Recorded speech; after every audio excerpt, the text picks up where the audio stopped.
하나님 말씀 봅니다. 하나님 말씀 히브리서 2장 17절과 18절 두 절 보도록 하겠습니다. 히브리서 2장 17절과 18절 두 절입니다. 같이 읽겠습니다.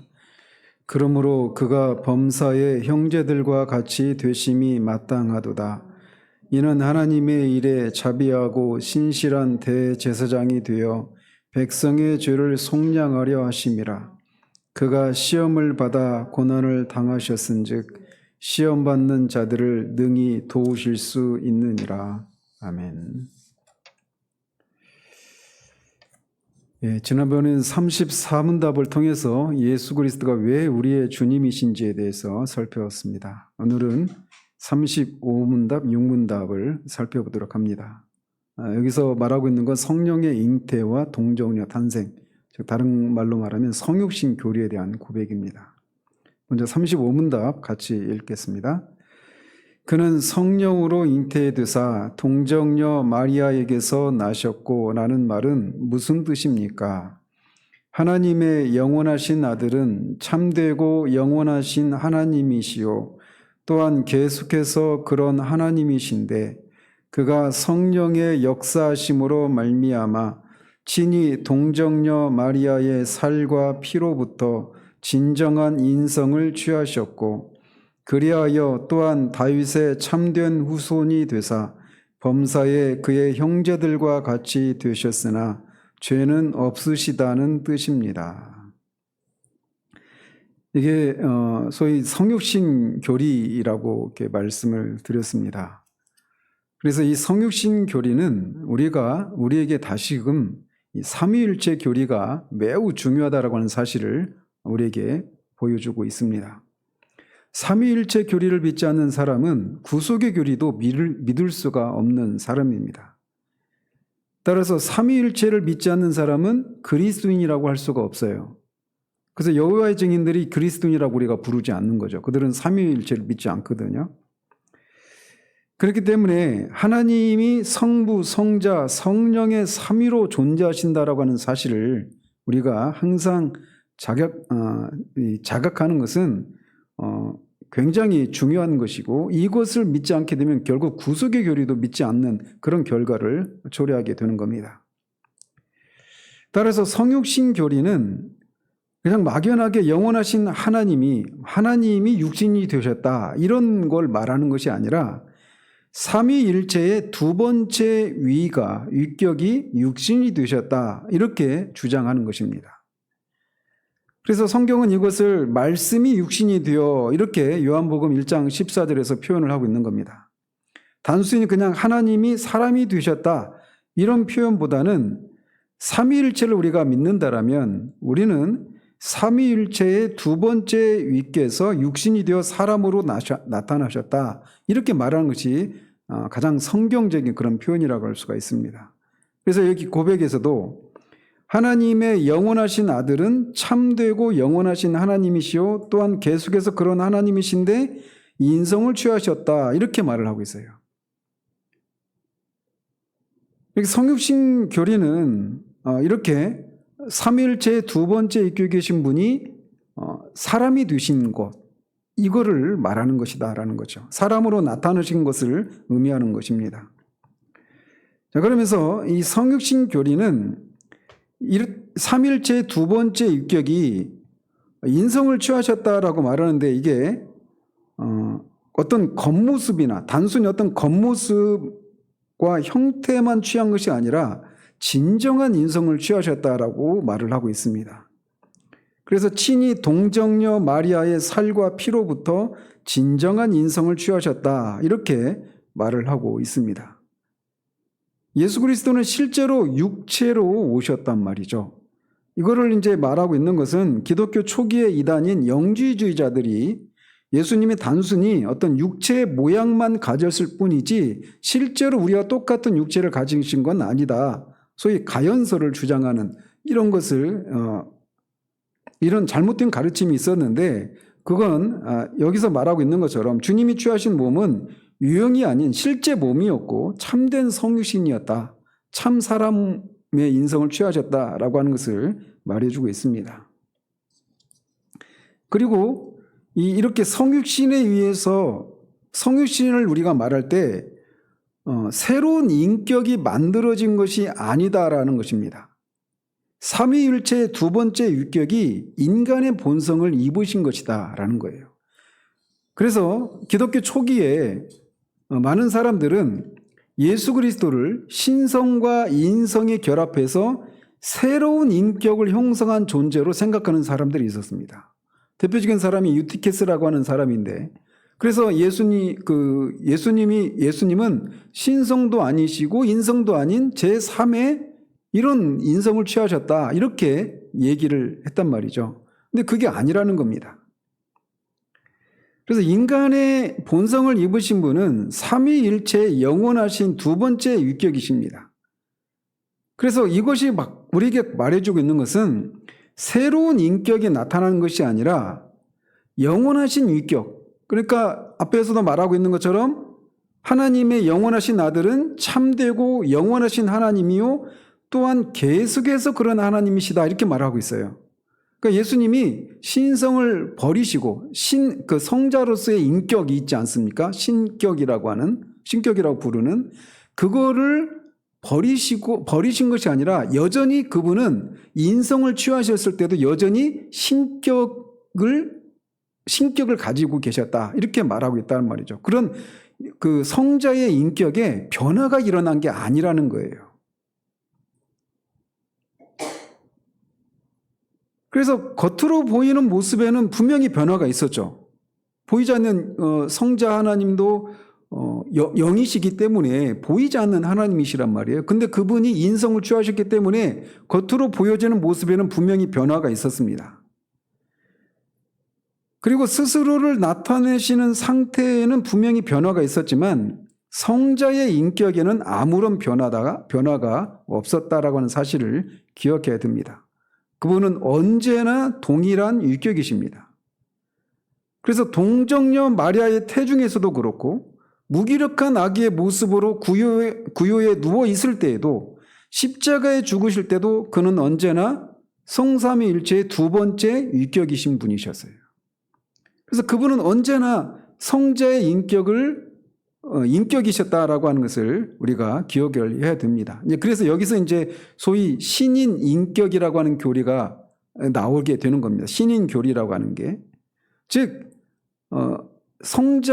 삼일체의 두 번째 유격이신 성자께서 인성을 취하시고 사람의 모양으로 나타나셨는데 그 사람의 모양으로 나타나신 그 예수 그리스도는 두 인격을 가지신 분이 아니라는 거예요. 그분은 한 인격을 가지셨는데 한 인격 안에 하나님으로서의 본성, 신성과 사람으로서의 본성, 인성을 가지신 분이시다라고 말을 하고 있단 말이죠.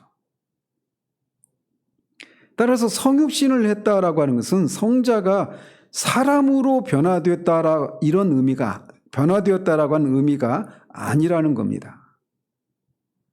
우리가 흔히 하나님이 사람이 되셨다 이런 표현을 쓰긴 하잖아요. 근데 그 표현이 성자가 사람으로 변화되었다 이런 걸 의미하는 게 아니라는 거예요. 그래서 성육신에 대한 일반적인 표현으로 로마서 8장 3절에서 이렇게 말을 합니다. 예수 그리스도가 죄 있는 육신의 모양으로 오셨다 이렇게 말을 합니다.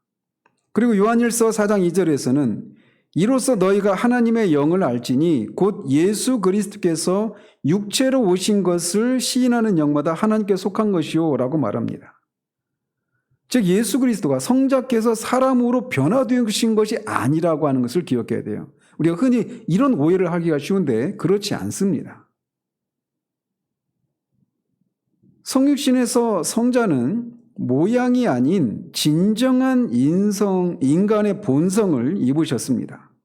그래서 이 답에서도 진정한 인성을 취하셨다 이렇게 말을 하고 있어요. 그래서 이것은 앞에서도 말씀드린 것처럼 초기 영주주의 이단이 가연설을 이렇게 주장했는데 구약에 보면 종종 천사나 언약의 사자가 사람의 모습으로 나타나는 경우들이 있죠. 창세기 19장에서도 그게 나타나죠. 두 천사가. 근데 그런 거를 신의 현현 이렇게 부릅니다. 그런데 그때 천사나 언약의 사자가 취했던 이 사람의 모양으로 올 때 그 모습과 성육신에서 그 성자께서 인성을 취하신 것과 같은 것이 아니라는 거예요. 이 구약에서 천사나 언약의 사자들이 그렇게 사람의 모습으로 나타나는 경우에 천사나 언약의 사자의 본성이 변하거나 본성에 무엇인가 추가된 것이 아닙니다. 그들은 그냥 그런 사람의 모양만 취한 거예요. 근데 성육신은 어떻습니까? 인성을 취하신 거예요. 본성이 변화된 건 아니지만 그 본성의 인성을 취하셨단 말이죠. 따라서 구약에 나타나는 그런 신의 현현과 성육신과는 다르다라는 겁니다. 신의 현현은 천사나 어떤 언약의 사자와 같은 신적인 인물이 잠시 동안만 사람의 형태로 나타나는 것을 의미하지만 성육신의 교리는 주 예수 그리스도가 즉 성자께서 모양이 아닌 진정한 인간의 본성을 입으셨다라고 주장을 합니다. 그래서 히브리서 2장 14절에서도 자녀들은 혈과 육에 속하였음에 그도 또한 같은 모양으로 혈과 육을 지니셨다 이렇게 말을 하고 있어요. 그래서 성육신 교리는 우리 주님이 완전한 인성, 즉 영을 포함한 몸과 혼을 취하신 참된 사람이었다라고 가르칩니다. 그래서 예수 그리스도는 참 하나님이시면서 참 사람이신 그런 분이라고 성경은 우리에게 말해주고 있어요. 그러면서 여기서 또 다루고 있는 건 그 성자께서 영원히 하나님의 아들이신 분이 계속해서 그 주의를 잃어버리지 않으신 그 하나님의 아들이 인성을 취하셨는데 누구로부터 인성을 취했다고 하냐면 어머니인 동정녀 마리아로부터 취했다라고 가르치고 있습니다. 그래서 동정녀 마리아의 살과 피로부터 진정한 인성을 취했다 이렇게 말을 하고 있습니다. 따라서 이 인성이 성자를 위해서 창조된 인성이 아니라는 겁니다. 성자를 위해서 특별히 창조된 인성이 아니라고 하는 것을 기억해야 됩니다. 그리고 그리스도가 자신의 인성을 하늘로부터 스스로 가지고 온 것도 아닙니다. 초대교회는 이렇게 주장하는 이단들이 있었어요. 예수 그리스도의 그 인성을 그렇게 창조된 인성이거나 그리스도를 위해서 특별히 창조된 인성이거나 그리스도가 성육신 하실 때 하늘로부터 가지고 온 그 인성을 취하셨다 이렇게 주장하는 사람이 있었단 말이죠. 그런데 그 인성은 그런 것이 아니라 마리아로부터 받은 것이다라고 말을 하고 있습니다. 그렇기 때문에 성경이 강조하는 바와 같이 예수 그리스도는 아브라함의 후손이고 다윗의 후손인 겁니다. 그래서 그리하여 또한 다윗의 참된 후손이 되사라고 한 말이 그거를 우리에게 말해주고 있는 거예요. 만일 예수 그리스도를 위해서 특별한 인성이 창조되었다라면 그리고 그 인성을 하늘로부터 스스로 가지고 와서 취한 인성이라면 예수 그리스도는 다윗의 자손도 아니고 아브라함의 자손도 아니게 될 것입니다. 그래서 이런 부분에서도 굉장히 중요한 의미가 있는 거예요. 이 표현 하나하나가 다. 따라서 이렇게 이 삼위일체의 두 번째 유격이신 성자께서 인성을 취하신 것, 성령을 통해서 이제 동정녀 마리아에게서 그 인성을 취하셨다라고 말합니다. 그래서 성령으로 잉태되는 것과 동정녀 마리아에게서 출생하신 것, 이 두 가지가 뗄래 뗄 수가 없는 거예요. 근데 많은 경우에 동정녀 탄생에 대해서 어려움을 갖고 있는 사람들이 있습니다. 왜? 인간의 이성으로는 받아들일 수가 없는 거니까. 그래서 독일의 그런 신학자들 중에는 동정녀 탄생 교리를 우리가 뭐 꼭 성경이 말하는 대로 믿지 않아도 문제가 없다라고 말하는 그런 신학자들이 있습니다. 막 판덴베르크랄지 이런 신학자들이 그런 사람들에 해당돼요. 왜? 인간의 이성으로는 이 동정녀 탄생 교리가 잘 받아들이지 못하는 그런 것이니까. 잘 받아들이지 못하는 게 아니라 아예 이성으로는 받아들일 수가 없는 내용이죠. 그렇지만 만약에 우리가 삼위일체 교리에 동의했다라면, 그리고 성경이 무한 하나님의 말씀이라고 하는 것을 우리가 인정한다라면, 그리고 하나님이 얼마든지 이 하나님께서 이 세상 일에 간섭하셔서 그런 하나님의 어떤 이적과 초자연적인 일들을 하실 수 있는 분이라고 하는 것을 우리가 믿는다라면 동정녀 탄생 교리에 대해서 우리가 어떤 어려움을 가질 필요가 없습니다. 동정녀 탄생 교리에 어려움을 느끼는 사람들은 동일하게 기적과 초자연적인 현상에 대해서도 어려움을 느끼게 되어 있습니다. 그래서 사도신경에서 동정녀 마리아에게서 나시고 라고 하는 것을 부인하면 그 앞에 있는 창조교리 또한 믿을 수가 없는 겁니다. 동정녀 탄생교리가 왜 믿지 못하느냐? 인간의 이성에 부합하지 않으니까 이렇게 말할 수 있거든요. 근데 창조교리 또한 우리 인간의 이성으로는 다 헤아려할 수가 없습니다. 마찬가지로 뒤에서 죽은 자 가운데 다시 살아나시사, 즉 부활에 대한 교리 또한 인간의 이성으로는 믿을 수가 없는 거예요. 그래서 동정녀 탄생의 교리를 그것만 부인하는 일은 있을 수가 없어요. 삼일체 교리도 믿을 수가 없는 것이고 창조교리도 부활교리도 초자연적인 이런 모든 것들을 믿을 수 없게 되는 것이기 때문에 동정녀 탄생의 교리는 이것만 꼭 집어서 이것만 믿지 않아도 되는 이런 일은 있을 수가 없는 겁니다. 어쨌든 우리는 인간의 이성이 아니라 하나님의 계시인 성경의 권위를 인정하고 성경에서 말하고 있는 것이 우리 인간의 이성에 부합하지 않는다 하더라도 우리는 성경의 권위에 순종해야 합니다. 어쨌든 동정녀 탄생에 대해서 우리가 접근하는 것은 이런 자세가 필요한 거예요. 자, 그러면서 성경은 동정녀 탄생에 대해서 신약에서 두 군데에서 다루고 있습니다. 누가복음 1장 26절에서 38절, 그리고 마태복음 1장 18절에서 25절까지가 그 두 본문인데, 누가복음은 천사 가브리엘이 마리아에게 나타나서 수태고지를 하는 장면입니다. 그리고 마태복음은 천사가 요셉에게 나타나서 마리아에게 일어난 일이 무엇인가를 꿈에서 얘기해 주는 장면이에요. 근데 이 두 구절이 공통적으로 가르치고 있는 게 뭐냐면 주 예수 그리스도가 사람으로 탄생하신 일은 전적으로 하나님의 역사다라고 하는 사실입니다. 따라서 이 동정녀 탄생의 교리는 예수 그리스도에게 지상에, 이 땅에 아버지가 존재한다라고 하는 것을 부정합니다. 예수 그리스도는 사람의 뜻으로 태어나지도 않았어요. 아버지 하나님의 뜻으로 태어났고 육체의 뜻과 힘으로 태어나지도 않았다라고 말하고 있습니다. 즉 예수 그리스도의 잉태에는 남자가 전혀 관계하지 않고 있습니다. 이게 일반적인 출생과는 다른 방식의 출생을 의미하는 겁니다. 우리가 창세기에서 살펴봤듯이 남자는 하나님이 피조물의 주인으로 임명하신 존재이고 여성을 지배하는 힘을 가진 존재였습니다. 하나님의 뜻과 섭리와 창조의 결과로 인해서, 그리고 특별히 타락한 이후에 여자는 남자에게 복종하게 되었습니다. 그런데 그런 사실들에도 불구하고 성육신의 문제에 있어서는 남자가 한쪽으로 밀려나 있다라는 거죠. 하나님은 오직 여자만 사용하셨습니다. 이것은 결국 창세기 3장 15절의 말씀의 성취를 의미하기 때문에 그래요. 내가 너로 여자와 원수가 되게 하고 내 후손도 여자의 후손과 원수가 되게 하리니 여자의 후손은 내 머리를 상하게 할 것이요.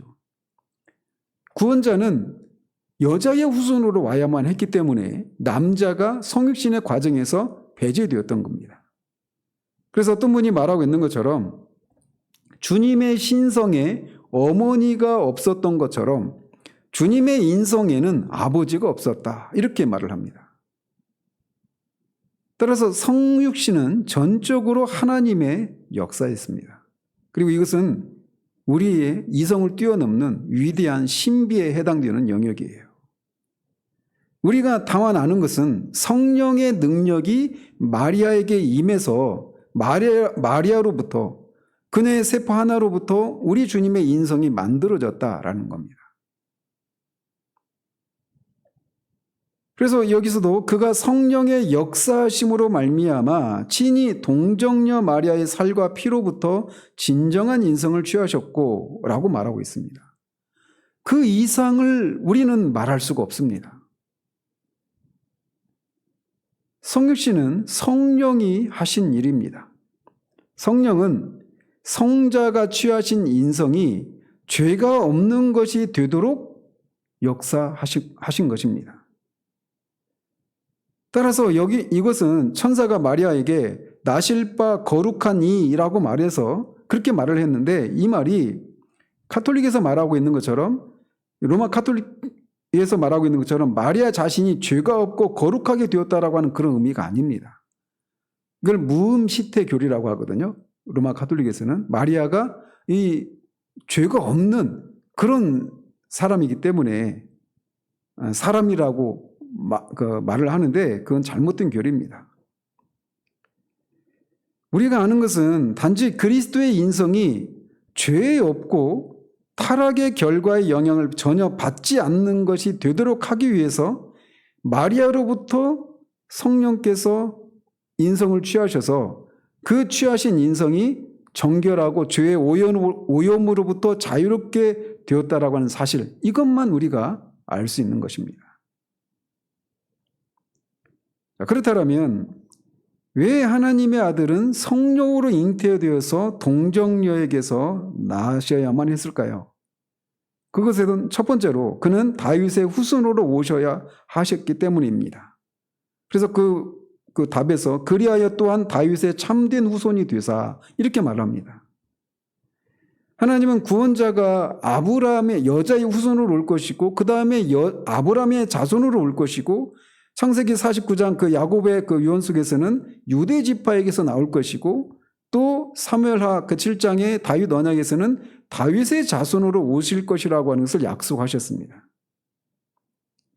그래서 예수님의 족보가 두 군데 등장하는데, 누가복음 3장에는 예수님이 인간이라고 하는 것을 증명하기 위해서 누구에게까지 족보가 올라가냐면 아담까지 올라갑니다. 그리고 마태복음 1장과 다른 구절들 속에서는 다윗에게까지 거슬러 올라갑니다.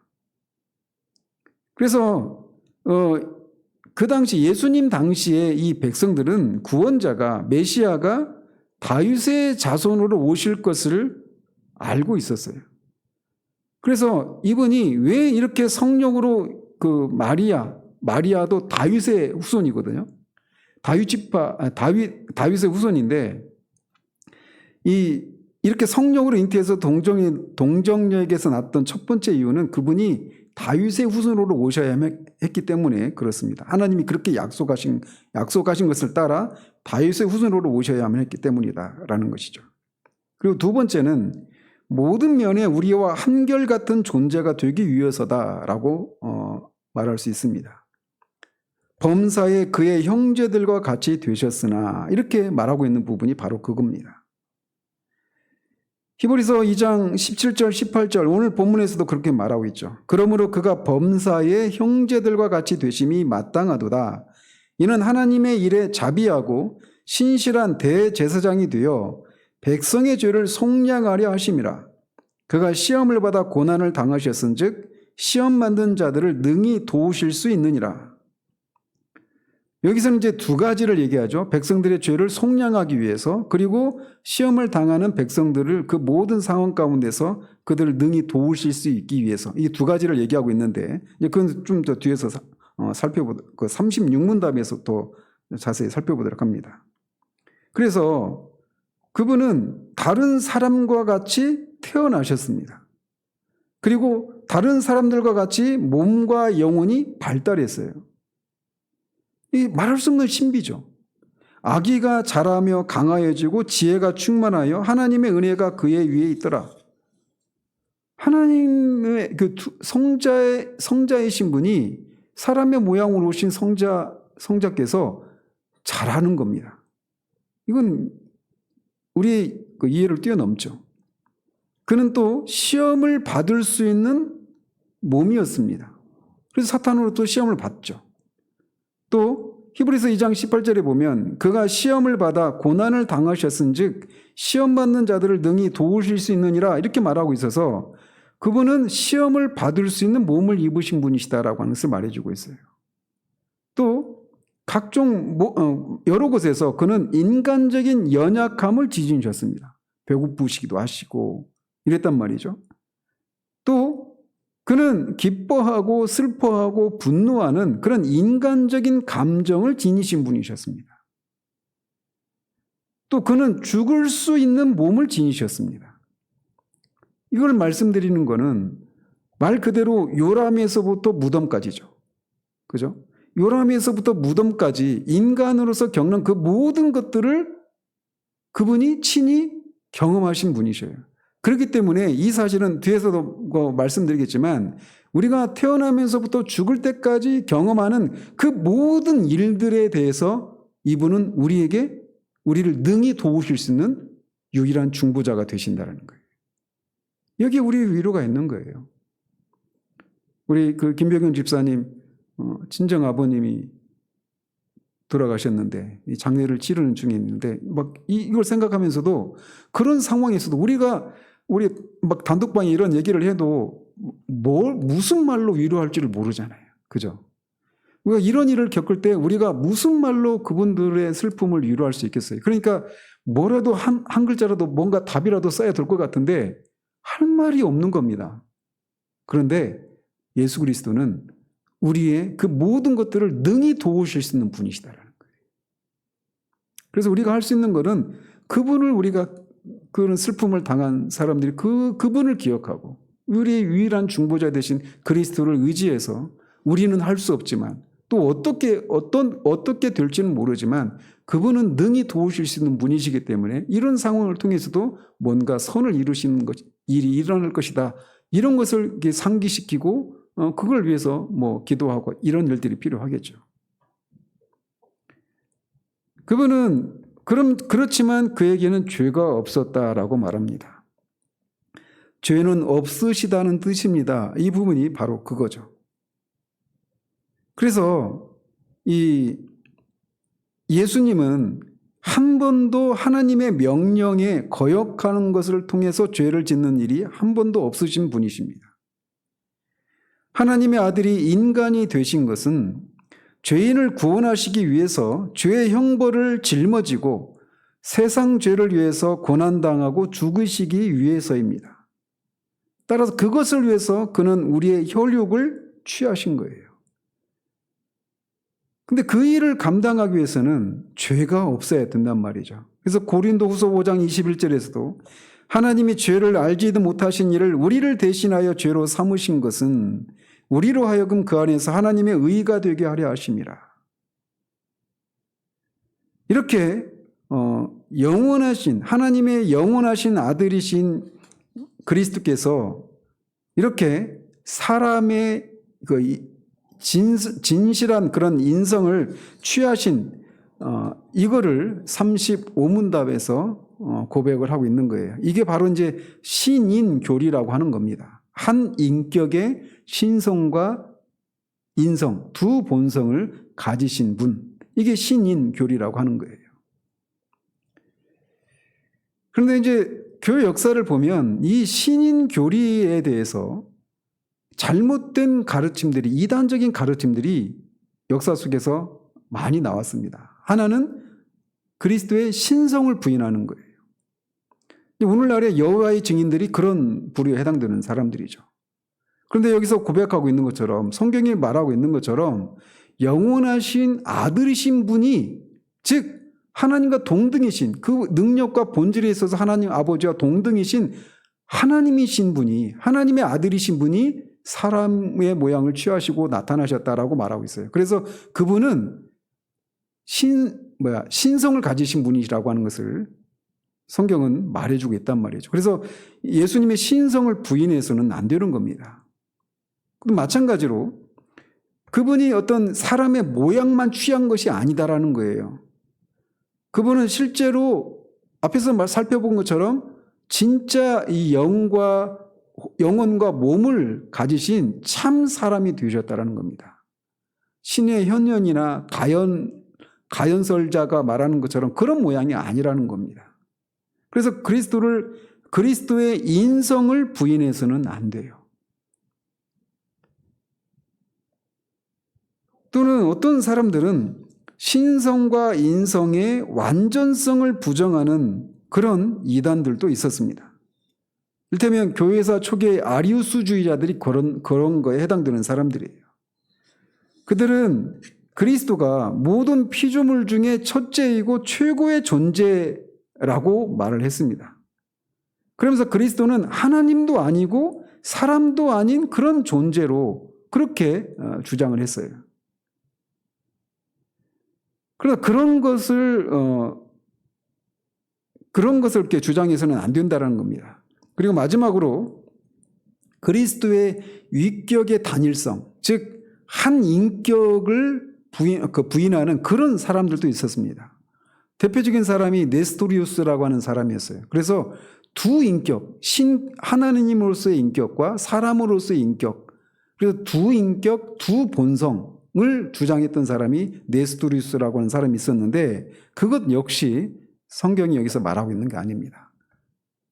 한 인격의 신성과 인성이 그렇게 연합을 이루고 있는 이런 것이라는 거죠. 그래서 이 상태를 가장 잘 요약을 하고 있는 신조가 있는데 그게 451년에 칼케돈에서 만들어진 칼케돈 신경이라고 하는 거예요. 자, 그 부분 한번 제가 읽어드리도록 하겠습니다. 우리 주님은 참 하나님이자 참 사람으로서 온당한 영혼과 육체를 가지고 계시며 신성에 있어서는 성부와 동질이시고 인성에 있어서는 우리와 동질이시다. 그는 모든 일에 우리와 한결 같으시되 죄는 없으시다. 신성을 따라서는 만세 전에 하나님 아버지에게서 나셨으며 인성을 따라서는 이 모든 날 마지막에 우리와 우리의 구원을 위해 하나님의 어머니인 마리아에게서 나셨다.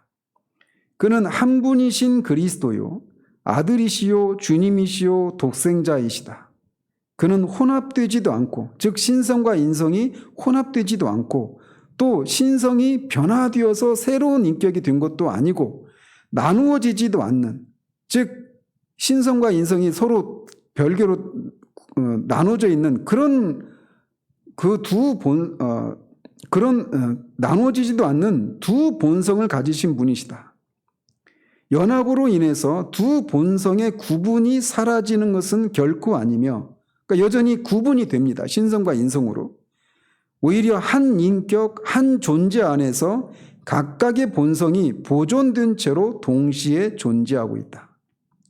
두 본성을 분할되거나 두 인격으로 나누어지는 것이 아니라 오직 한 분이며 동일하신 아들, 독생자, 하나님, 말씀, 주 예수 그리스도가 계실 뿐이다. 이게 이 451년 칼케돈 그 공회에서 작성된 칼케돈 신경이라고 하는 겁니다. 나중에 이제 우리 교회에서도 이 신경에 대해서도 다 한번 가르칠 겁니다. 니케아 신경부터 이 콘스탄티노플 신경, 칼케돈 신경, 에베소에서 했던 것들, 아타나시우스 신경, 기본적으로 이런 내용들을 이제 다룰 거예요. 이걸 알아야 우리가 믿는 하나님이 어떤 분이시고 우리가 믿는 예수 그리스도는 어떤 분이시고 우리가 믿는 성령 하나님은 어떤 분이시고 이런 내용들을 성경적으로 우리가 바르게 알 수 있습니다.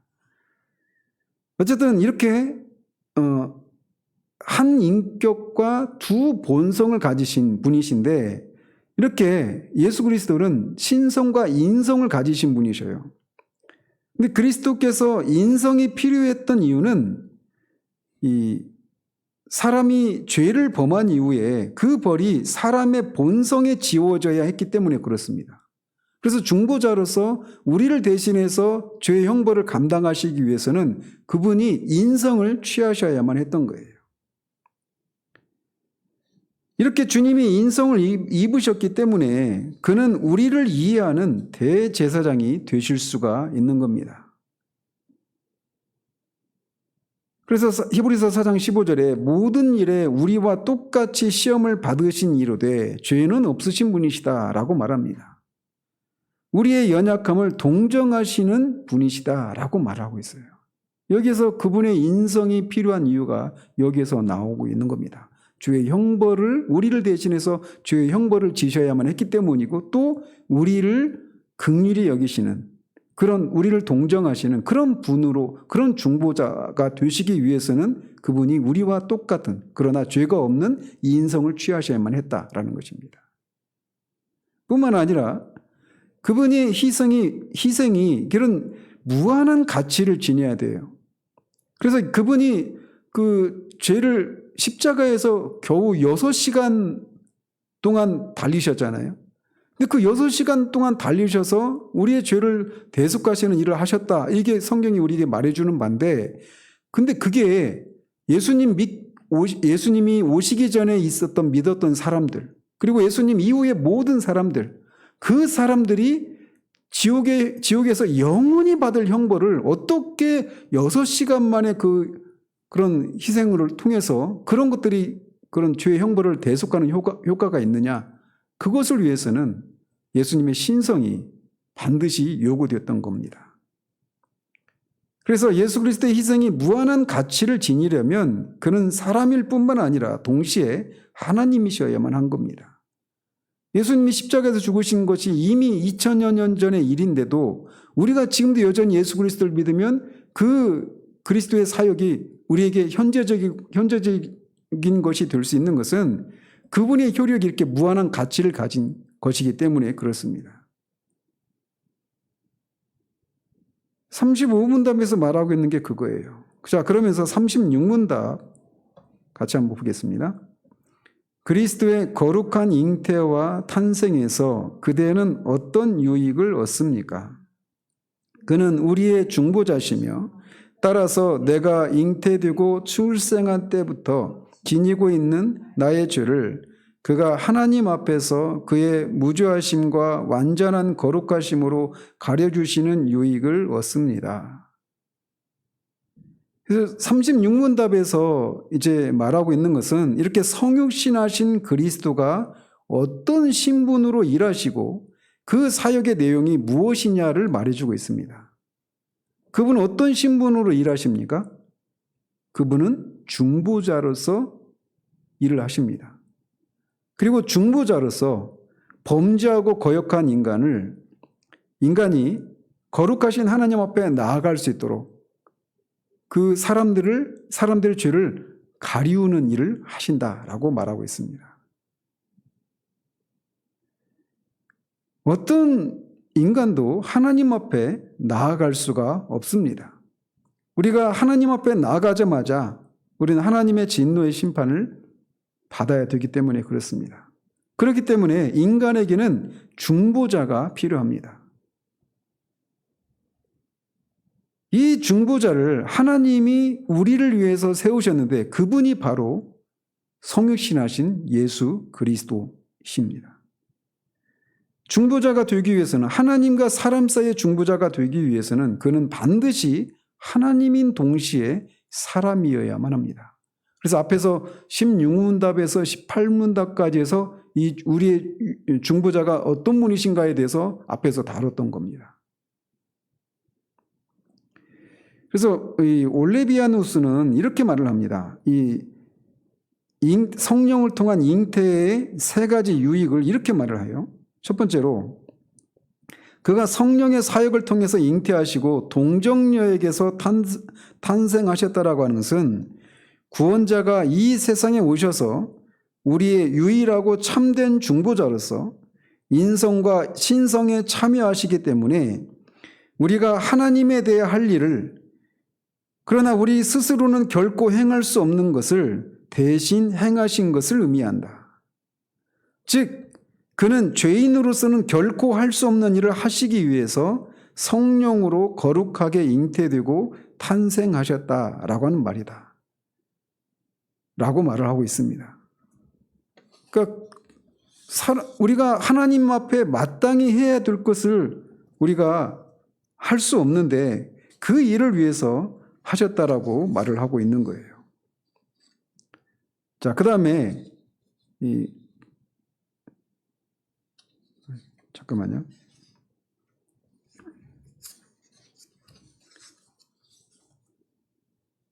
그 다음에 두 번째로 이 성령을 통한 잉태의 세 가지 유익 중에 두 번째로 그가 중보자라고 하는 사실은 그분 안에 하나님의 사랑이 하늘과 땅을 가로질러 와서 우리를 위하여 실현됨과 이 중보자의 마음속에 우리에 대한 참된 사랑과 신실하심이 인격적으로 거하심을 증거하는 것이다 라고 말합니다.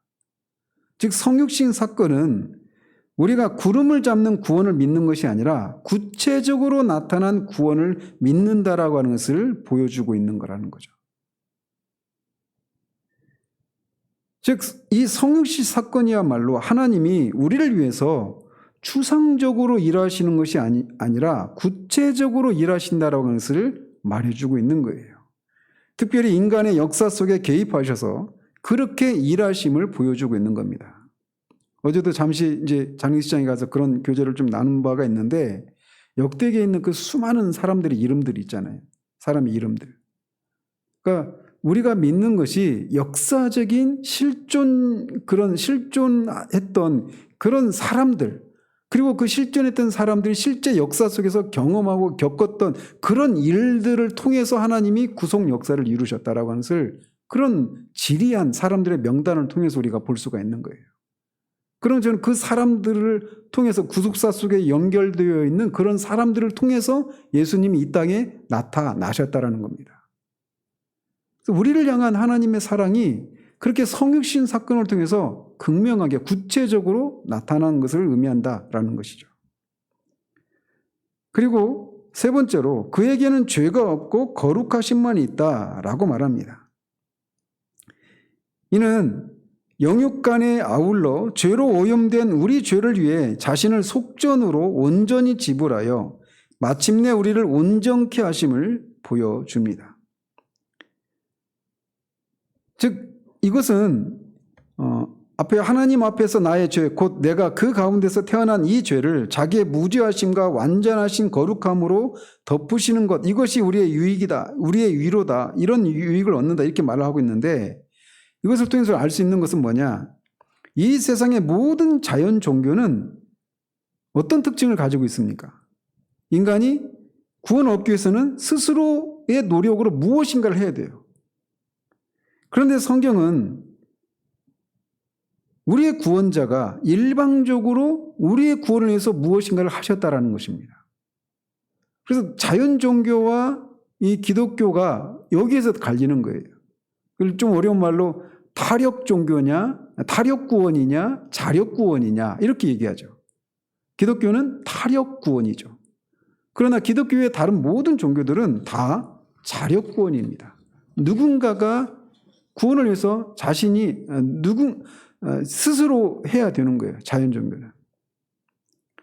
그래서 여기서 말하고 있는 것처럼 이 예수님이 이렇게 성육신 하셨다라고 하는 성령을 통해서 동정령에서 잉태하셨다라고 탄생하셨다라고 하는 것이 우리에게 어떤 유익을 줍니까라고 할 때 두 가지를 얘기하잖아요. 그가 중보자라고 하는 사실이 우리의 믿음을 강하게 만들고 우리가 이 중보자를 통해서 하나님 앞에서 의롭게 된다라고 하는 위로를 받는다라는 겁니다. 그렇기 때문에 오늘날 우리가 다양한 형태로 중보자가 없는 예수 그리스도가 없는 그러니까 그리스도가 없는 기독교의 양상이 다양한 모습으로 이 시대 가운데 나타나고 있습니다. 언제나 교회 역사 가운데 늘 그런 일들이 나타났지만 오늘날에도 여전히 그런 모습이 나타나고 있어요. 기독교는 우리가 하나님 앞에 우리가 중보자가 반드시 있어야 된다라고 하는 것입니다. 그리스도가 없는 기독교, 이거는 있을 수가 없는 거예요. 근데 많은 경우에 그리스도가 없는 기독교의 양상을 나타내는 모습이 있어요. 제가 이거는 따로 이제 이 주제는 가지고 따로 한번 우리 시대 가운데 어떤 모습으로 그리스도가 없는 기독교가 어떤 양상을 띠고 나타나고 있는지를 따로 살펴보겠지만, 우리가 사람들이 늘 생각할 때 하나님과 나에게 이렇게 해라, 이렇게 하지 말아라고 말하는 그런 나밖에 없는 그런 기독교의 모습을 띠는 그런 사람들이 정말 많습니다. 그래서 하나님 앞에 내가 이렇게도 못하고 저렇게도 못하고 이런 내가 어떻게 구원받은 사람인가 라고 하는 이런 생각에 머물러 있는 사람들이 많아요. 그들의 생각들, 그들의 말들을 들여다보면 그들에게는 중보자가 없습니다. 그런데 우리에게는 우리의 죄를 그분의 완전하심과 거룩함으로 우리의 죄를 하나님 앞에서 덮어주시는 중보자가 계시다라는 겁니다. 그 중보자는 완전한 중보자이시고 유일한 중보자이십니다. 왜? 그분만이 참 하나님이시고 참 사람이신 분이시기 때문에 그분이 바로 우리 주 예수 그리스도이십니다. 근데 여기서는 36문답에서는 다루고 있지 않지만 이분이 우리의 중보자이신 이분이 인성을 우리와 똑같은 죄가 없지만 우리와 똑같은 인성을 가지신 분이시기 때문에 요람에서 무덤까지 이르는 그 모든 과정에서 우리가 겪는 그 모든 시험을 능히 도우실 수 있는 분이라는 겁니다. 그래서 이 그리스도를 인해서 우리가 지난주에도 살핀 것처럼 일문답에서 말하고 있는 것처럼 이 예수 그리스도가 우리의 주인이시고 우리의 중보자가 되시기 때문에 우리가 생사간의 위로를 얻을 수가 있는 겁니다. 이 중보자를 우리에게 주신 하나님을 찬양드립니다. 기도하겠습니다. 하나님 아버지, 하나님의 아들이신 분이 마리아에게서 성령으로 잉태하셔서 마리아에게서 인성을 취하신 이 성육신에 대해서 이 저녁에 우리가 살펴보았습니다. 그래서 그분은 하나님이 사람의 모양으로 나타나신 참 하나님이시고 참 사람이신 우리 주 예수 그리스도이심을 우리가 살폈습니다. 그분이 우리의 유일한 중보자가 되신다라고 하는 것. 그래서 그분이 완전하신 하나님 앞에 그분의 완전하심과 거룩하심으로 우리의 죄를 덮으셔서 우리가 하나님 앞에 담대히 나아가 하나님과 교제를 나누고 그렇게 하나님의 면전에 설 수 있게 만드셨음을 우리가 잊지 않는 우리들 되기를 원합니다. 우리가 이 땅의 삶을 살아가면서 끊임없이 우리 안에 남아있는 죄를 인해서 이런저런 죄를 짓고 있는 내가 과연 하나님 앞에 나갈 수 있는가? 내가 과연 구원받은 사람인가라고 하는 생각을 하면서 그런 생각에 머물러서 우리에게 마치 중보자가 없는 것처럼 그렇게 생각하며 하나님 앞에 나아갈 담대함을 잃어버리고 하나님 앞에 나아갈 근거를 마련하기 위해서 할 수도 없는 그런 일을 하려고 하는 그런 일을 하다가 끝없는 영적인 침체에 빠져 있는 경우들이 많은 것을 봅니다. 그러나 우리에게는 참 사람이시고 참 하나님이신 우리 주 예수 그리스도, 우리의 유일한 중보자 예수 그리스도가 계심을 기억하고 중보자 되신 그리스도를 인해서 우리가 어느 때라도 하나님 앞에 담대히 나아갈 수 있음을 기억하며 하나님 예수 그리스도를 우리가 의지하여 하나님 앞에 담대히 나아가는 그런 우리들 되기를 원합니다.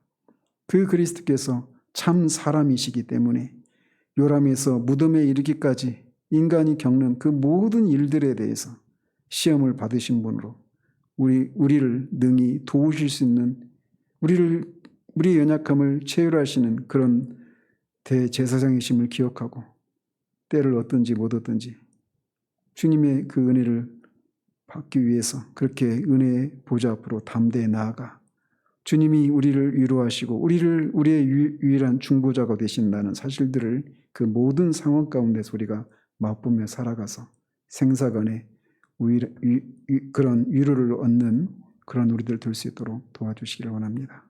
이 예수 그리스도를 우리에게 주신 하나님을 찬양하며 우리 주 예수 그리스도 이름으로 기도합니다. 아멘.